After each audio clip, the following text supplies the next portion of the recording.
I thought I had the perfect life, successful business, beautiful wife, and a miracle son after years of heartbreak. Then I found a hotel key card hidden in my wife's nightstand, and everything I believed about my family turned out to be a lie. What I discovered next would destroy me completely, but also reveal who I really was when everything was on the line. My name is Dylan Hope. I'm 47 years old, and I've been managing food production contracts for 2 decades. Built my business from scratch, supplying restaurants across 3 states.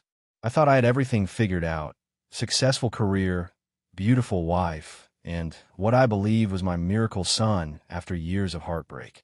The morning everything changed started like any other Tuesday in October. I was making coffee in our kitchen, the one Rachel and I renovated 3 years ago when Tommy turned 1. She'd insisted on granite countertops that cost more than my first car. Rachel walked in wearing that silk robe I bought her for Christmas, her auburn hair still messy from sleep.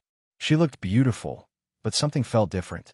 There was this energy around her, like she was humming with electricity. "Morning, honey," Rachel said, reaching for her mug. Her voice had this sing-song quality that immediately put me on edge. "Morning," I replied, watching her movements. Everything seemed too choreographed, too perfect. She started making her tea, the same chamomile blend she'd been drinking for months. But today she was different, lighter somehow, like she was carrying a secret that made her feel powerful. "Tommy's still sleeping?" she asked, stirring her tea with deliberate slowness. "Yeah, he had a rough night. Kept asking for you around bedtime." Rachel's hand paused for just a fraction of a second. "Well, you know how these industry networking events run late. I told you I'd be home around midnight." I nodded, but something cold settled in my stomach. She'd come home at 12:30, and I'd been awake. Heard her fumbling with the keys. Heard her shower running for 20 minutes. "How was the event?" I asked, keeping my voice casual. "Oh, you know how it is. Same conversations about supply chain optimization." Rachel laughed, but sounded forced. "Though Vincent was there. Your dad's old friend from the construction days. He asked about you." Vincent Crawford, Dad's longtime buddy who'd been like an uncle to me growing up. The man who'd taught me to drive, who'd been best man at my parents' wedding. Vincent was at a food service networking event. I asked. That didn't make sense. Vince ran a construction company. Rachel's spoon clinked against her mug too loudly. "Well, he was there with someone from his company. They're looking into cafeteria services for their job sites." The lie sat between us like smoke. Vince had his own guy for that stuff. Had used the same catering service for 15 years. I knew because I tried to bid for his business 3 times. "That's great," I said finally. "Maybe I should give him a call." "Oh, I wouldn't bother," Rachel said quickly. He seemed pretty settled with his current arrangement. Another lie. And this one she delivered with a smile that never reached her eyes.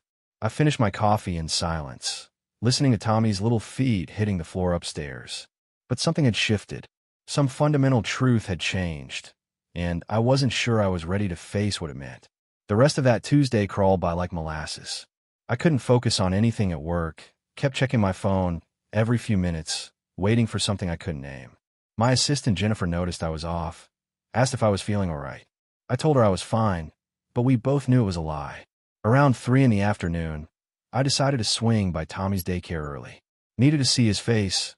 Needed something real and honest in my day. The kid always had this way of grounding me, reminding me what actually mattered. "Daddy." Tommy ran toward me with his arms wide, nearly knocking over another kid in his excitement. His teacher, Mrs. Patterson, smiled and walked over with his backpack. "He had a good day today," she said, though he did ask about his mommy a lot. Said she's been working late, and he misses her bedtime stories. My chest tightened. Tommy was 3, but he wasn't stupid. Kids notice when their routines change, when the people they love start disappearing. "Yeah, she's been busy with work lately," I said, lifting Tommy into my arms. On the drive home, Tommy chattered about his day, about the finger painting they'd done, about how his friend Jake brought cookies to share. Normal kid stuff that should have made me smile. Instead, all I could think about was Rachel's lie about Vincent being at that networking event. When we got home, I settled Tommy in front of his favorite cartoon and went to our bedroom. I wasn't planning to snoop, wasn't planning to become that guy who goes through his wife's things. But something pulled me toward her nightstand. The top drawer held the usual stuff: hand cream, reading glasses, a few magazines. But underneath an old issue of Good Housekeeping, my fingers found something that made my blood run cold. A hotel key card. The Marriott downtown, room 412.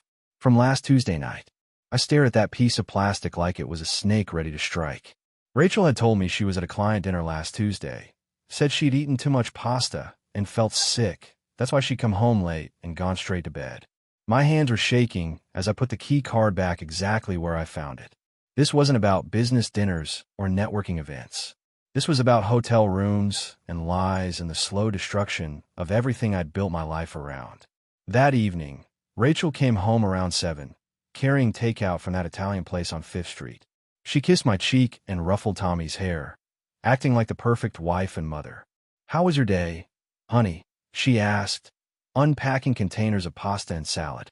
"Fine," I said, watching her movements. "How about yours? Any interesting meetings?" "Oh, you know how it is. Lots of paperwork, a few phone calls. Nothing too exciting." She opened a bottle of wine, poured herself a generous glass. "I'm exhausted." I wanted to ask her about the hotel key card. Wanted to demand an explanation, to give her a chance to tell me the truth. But something held me back. Maybe it was fear. Maybe it was the last desperate hope that I was wrong about everything. Instead, I played with Tommy while Rachel scrolled through her phone at the dinner table. Watched her smile at messages I couldn't see. Watch her type responses with the kind of care you reserve for someone special. Later that night, after Tommy was asleep, I lay in bed next to my wife and felt like I was sleeping next to a stranger. She was right there, close enough to touch, but she might as well have been on another planet. And for the first time in our 10 years of marriage, I wondered if the woman lying next to me had ever really loved me at all. I didn't sleep that night. By Thursday morning, I made my decision. Time to confront Rachel and give her one chance to tell me the truth. She was in the bathroom getting ready for work when I walked in. Her reflection in the mirror looked startled when she saw me. "Dylan, you scared me," Rachel said, applying lipstick. "You look terrible. Didn't you sleep?" "We need to talk," I said, crossing my arms. Something shifted in her expression. The mask she'd been wearing seemed to slip. "About what?" "About Vincent. About hotel rooms. About where you've really been spending your evenings." I pulled the hotel key card from my pocket and held it up. The Marriott downtown, room 412. Last Tuesday night. Rachel stared at the key card like it was evidence of murder. Which it was. Evidence of our marriage's murder. "Dylan, listen." "No," I said, my voice harder than I'd ever heard it. "You listen. I've been patient, made excuses for your behavior. But I'm done pretending." Rachel's composure finally split. Her face flushed red, and venom crept into her voice. "Don't be mad," she said, like she was talking to a child having a tantrum.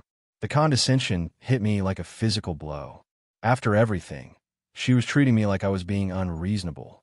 "Don't be mad," I repeated, feeling something cold settle in my chest. "Don't be surprised when I'm not here." I walked out, leaving her standing there with her mouth open. I'd given her a chance to explain, to show remorse. Instead, she'd treated me like an inconvenience. Downstairs, Tommy was eating cereal, humming to himself. He looked up when I entered. "Morning, Daddy. You look different today." "Different how, buddy?" "Stronger," he said, then went back to his cereal. Out of the mouths of babes. My 3-year-old could see what I'd been blind to for months. I wasn't the same man who'd been making excuses. That version of Dylan Hope was gone. 20 minutes later, Rachel came downstairs, her composure restored. She kissed Tommy's head and grabbed her purse like nothing had happened. "We'll talk tonight," she said, but it sounded more like a threat. "Yes," I replied. "We will." After she left, I called my brother Chase. The old Dylan would have suffered in silence.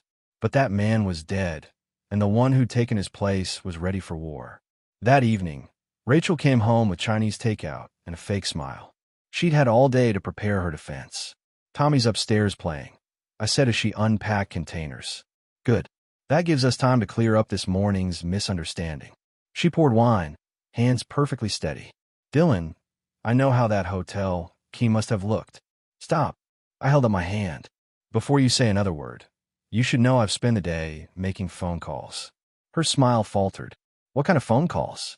I opened my laptop and turned it toward her. The screen showed a detailed report from a private investigator. Photos, timestamps, credit card records, everything in black and white. Rachel went pale, scrolling through the evidence. Pictures of her entering the Marriott with Vincent. Images at restaurants, holding hands, kissing. Bank statements showing charges I didn't recognize. You hired someone to follow me, she whispered. I hired someone to find the truth. Something you're incapable of telling. She closed the laptop and looked at me with pure fury that I dared expose her lies. So what now, Dylan? You gonna play the wounded husband? I'm not playing anything. I am the victim of your lies and betrayal.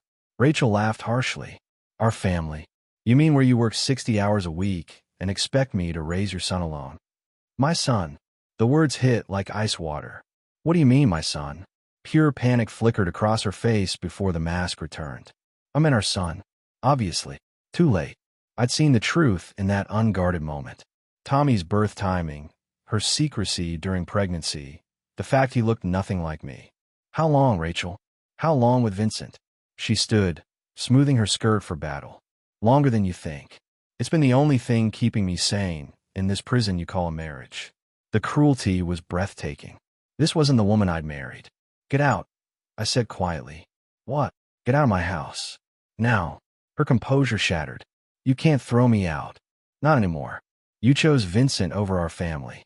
She grabbed her purse, then turned back with venom. You'll regret this, Dylan.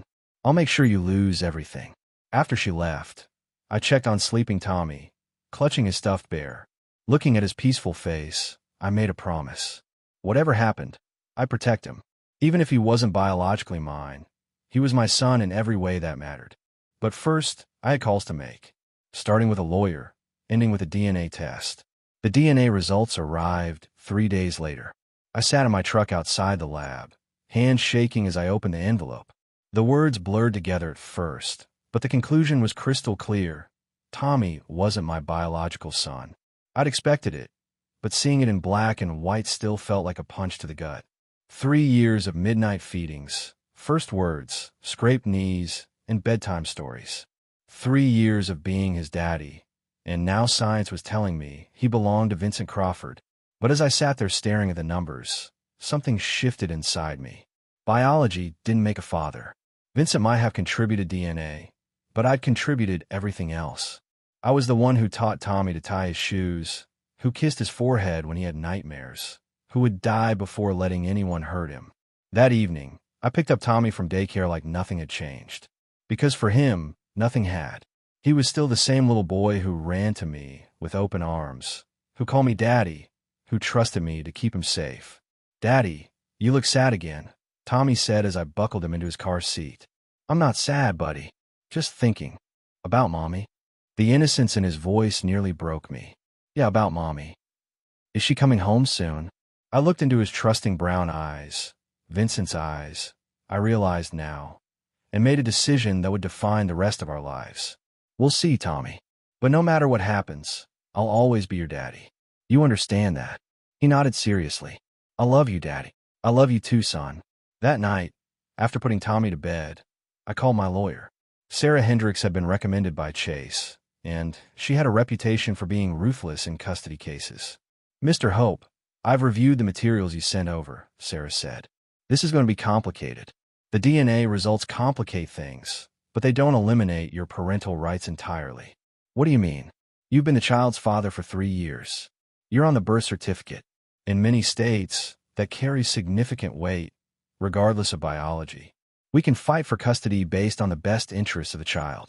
Hope flickered in my chest for the first time in weeks. What are our chances? Good. If we can prove that removing the child from your care would be detrimental to his well-being, and given that his mother was conducting an affair with his biological father while married to you, we have strong grounds to argue instability on their part. After hanging up, I sat in my kitchen, the same kitchen where I'd confronted Rachel just days ago, and felt something I hadn't felt since this nightmare began. Not quite hope, but determination. They might have destroyed my marriage, but they weren't going to destroy my relationship with my son. I opened my laptop and started documenting everything. Every soccer practice I'd attended, every doctor's appointment, every parent-teacher conference. 3 years of being Tommy's father in every way except biology. Vincent and Rachel might have thought they could waltz back into our lives and claim what was theirs. But they were about to learn that being a parent was about more than DNA. It was about love, commitment, and showing up every single day. And in that contest, I'd already won. 2 weeks later, I sat in Sarah's office with a stack of documents 3 inches thick. Bank statements, photographs, school records, medical files, everything that proved I'd been Tommy's real father for 3 years. "This is impressive, Dylan," Sarah said, flipping through the evidence. "You've documented everything perfectly. But I need to prepare you for what's coming." "What do you mean?" "Rachel's hired counsel too. Kenneth Davis from Davis and Associates. He's known for playing dirty in custody cases, and he'll use the DNA results to argue that Vincent is the natural father with superior rights." The name hit me like ice water. Kenneth Davis was the lawyer who'd helped my ex-business partner steal half my client list 5 years ago. The man was a shark who'd sell his own mother for billable hours. "There's something else," Sarah continued. "Rachel's claiming you were abusive, emotionally manipulative. She's painting herself as a victim who was afraid to leave. The accusation was so absurd I almost laughed. That's complete garbage. Ask anyone who knows us. That's exactly what we're going to do. But Dylan, you need to understand that custody battles can get ugly fast. They're going to attack your character, your fitness as a parent, anything they can use to make you look bad. Let them try. I've got 3 years of being the best father I know how to be." Sarah smiled grimly. "That's the attitude we need. But there's one more thing we should discuss. Vincent Crawford has resources. Construction business, property, money. He can provide financial advantages you might not be able to match. You think that matters to Tommy? You think he cares about Vincent's bank account when he's scared in the middle of the night?" "No, but judges sometimes do. We need to be prepared for that argument too." I left Sarah's office with a clearer picture of the war ahead. This wasn't just about custody anymore. It was about survival. Rachel and Vincent had resources, but I had something they didn't. 3 years of actually being Tommy's father. That evening, I was helping Tommy with a puzzle when he looked up at me with those serious brown eyes. "Daddy, are you going to go away like Mommy did?" The question hit me harder than any legal threat. "No, buddy. I'm not going anywhere. Promise." I knelt down to his level and took his small hands in mine. "I promise, Tommy. No matter what happens, I'll always be your daddy." He threw his arms around my neck, and I held him tight, breathing in that little boy smell of shampoo and graham crackers. Rachel and Vincent might have Vincent's DNA, but this moment, this trust, this pure love belonged to me, and I'd fight hell itself before I let anyone take it away. The custody hearing was scheduled for next month. Until then, every day with Tommy felt precious, like something that might disappear at any moment. But I refused to let fear control our lives. Instead, I focused on being present, really present, reading extra bedtime stories, taking him to the park, teaching him to throw a baseball, building memories that no court document could erase. Because whatever happened in that courtroom, Tommy would always know that someone had loved him enough to fight for him. And sometimes, that's all a father can give his son. 3 weeks into the legal battle, the scandal hit my business like a freight train. Word travels fast in the food service industry, especially when it involves adultery and paternity disputes. My biggest client, Henderson Hotels, called an emergency meeting. "Dylan, we've heard some concerning rumors," said Robert Henderson, the chain CEO, as we sat in his sterile conference room. "Something about personal issues affecting your business operations." I kept my voice steady, professional. "My personal life has never interfered with my work, Mr. Henderson. You know my track record. That was before you were splashed across social media as part of a custody scandal. Our brand can't be associated with this kind of drama." My blood ran cold. "Social media?" Henderson slid his tablet across the table. Rachel's Facebook page filled the screen with a post that made my stomach drop. "Praying for strength as I fight for my son against a man who's trying to keep a child from his real father. Sometimes love means making hard choices. #strongmother, #fighting for family." The post had dozens of sympathetic comments and hundreds of shares. She'd painted herself as the victim and me as the villain, all while conveniently leaving out the adultery and lies. "Mr. Henderson, this is completely one-sided. She's manipulating the narrative." "Dylan, I'm sorry. We're going to have to suspend our contract pending resolution of this matter. We can't risk the negative publicity." I lost 3 more clients that week. 15 years of building my reputation, gone because my cheating wife decided to wage a social media war. But I wasn't going down without a fight. That evening, I called my old Army buddy David Thompson, who now ran a crisis management firm. We'd served together in Afghanistan, and I trusted him with my life. Dylan, brother, I heard about the situation. This is a hit job, plain and simple. But we can fight back. How? Carefully and strategically. We document everything, build a counter-narrative based on facts, not emotion. But first, you need to disappear from social media completely. Don't respond to anything she posts. Don't defend yourself publicly. Let your lawyer handle the legal stuff while we handle the public perception. David was right, but staying silent while she destroyed my reputation was the hardest thing I'd ever done. Every instinct screamed at me to tell my side of the story, to expose her lies for what they were. Instead, I focused on what mattered, being the best father I could be to Tommy during the time I'd left with him. Because deep down, I was terrified the court would side with Vincent's biological claim and Rachel's victim narrative. Tommy sensed something was wrong during dinner that night. "Daddy, why do people keep staring at us at the grocery store?" The innocence in his question broke my heart. At 3 years old, he was already feeling the effects of his mother's public campaign against me. Some people had to gossip, buddy, but it doesn't matter what they think. What matters is that I love you. Are you going to have it go away? I knelt down to his level, looking into those brown eyes that weren't mine, but somehow still were. "Tommy, listen to me carefully. No matter what happens, no matter where either of us ends up, I will always be your daddy. Distance can't change that. Courts can't change that. Nothing can change that." He threw his small arms around my neck, and I held him tight, breathing in his little boy's scent, memorizing the feeling of his heartbeat against my chest. Later that night, after Tommy was asleep, I sat in my home office surrounded by legal documents and financial statements. My business was crumbling, my reputation was in tatters, and I might lose the most important person in my life. But I wasn't broken. Bent, maybe. Bloodied, definitely. But not broken. I opened my laptop and started typing. Not a social media response, not a public defense, but a detailed timeline of every moment I'd been Tommy's father. Every doctor's appointment, every scraped knee I'd kissed better, every night I'd stayed up with him when he was sick. If they wanted to fight dirty, I'd fight back with the truth. And the truth was simple. I might not be Tommy's biological father, but I was his dad in every way that mattered. The courtroom felt like a battlefield. Rachel sat at the plaintiff's table with Kenneth Davis, looking like the perfect grieving mother in a conservative blue dress.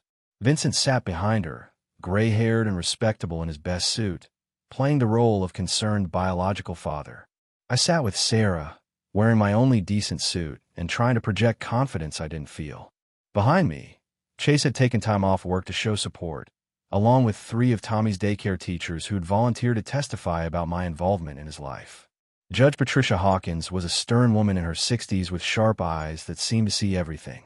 She'd been on the family court bench for 20 years, and Sarah had warned me she didn't tolerate nonsense from either side.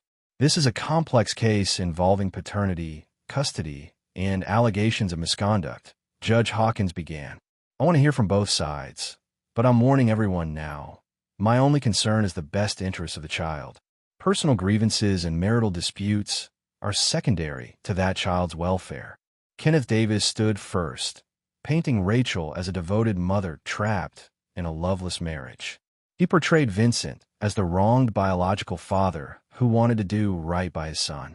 And he painted me as a controlling husband who discovered the affair and was now trying to punish Rachel by keeping her from her child. "Your Honor, the DNA evidence is clear. Vincent Crawford is the biological father of this child.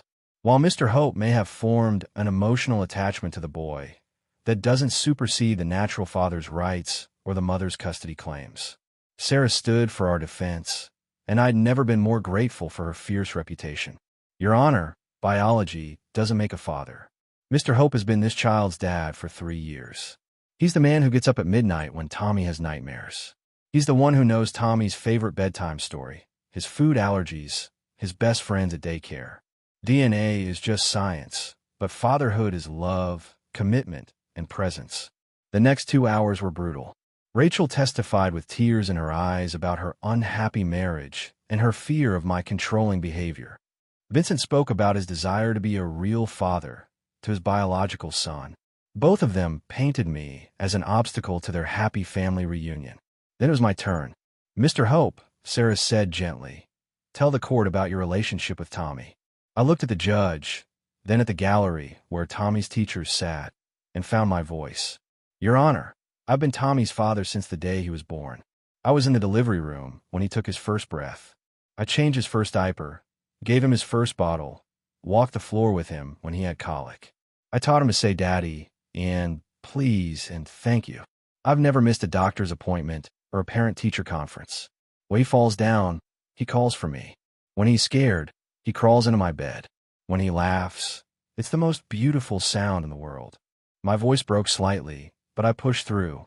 "I know the DNA says Vincent Crawford contributed genetic material, but I've contributed everything else. My time, my love, my whole heart. Tommy is my son in every way that matters, and I'll fight for him until my last breath." The teacher testimonies were devastating to Rachel's case. Mrs. Patterson from Tommy's daycare painted a picture of my constant involvement while noting Rachel's frequent absences. Tommy's pediatrician testified about my presence at every appointment, while Rachel often rescheduled. When Judge Hawkins called a recess, Sarah squeezed my shoulder. "That was perfect, Dylan. You showed them what a real father looks like." But as I watched Rachel whisper urgently with her lawyer, I knew this was far from over. The legal system favored biological parents and mothers, and I was neither. I was just a man who loved a little boy more than life itself. The battle wasn't won yet, but at least now the court knew who Tommy's real father was. Judge Hawkins returned to the courtroom after a 2-hour deliberation that felt like 2 years. Tommy's future hung in the balance, and I could barely breathe as she shuffled through her notes. "This has been one of the most difficult custody cases I've presided over," she began. "The court has considered all testimony, evidence, and expert opinions. While DNA establishes biological paternity, the law recognizes that the best interests of the child supersede biological claims when those interests conflict." My heart hammered against my ribs. Sarah reached over and squeezed my hand.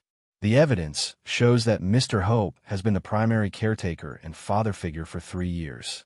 Tommy's teachers, pediatrician, and daycare providers all testify to Mr. Hope's consistent involvement and the child's strong attachment to him. Conversely, the evidence suggests that removing Tommy from Mr. Hope's care would cause significant psychological harm." Judge Hawkins looked directly at me. "However, the court also recognizes that Mrs. Hope has parental rights as the biological mother, despite her poor choices during the marriage." The room felt like it was spinning. Was I winning or losing?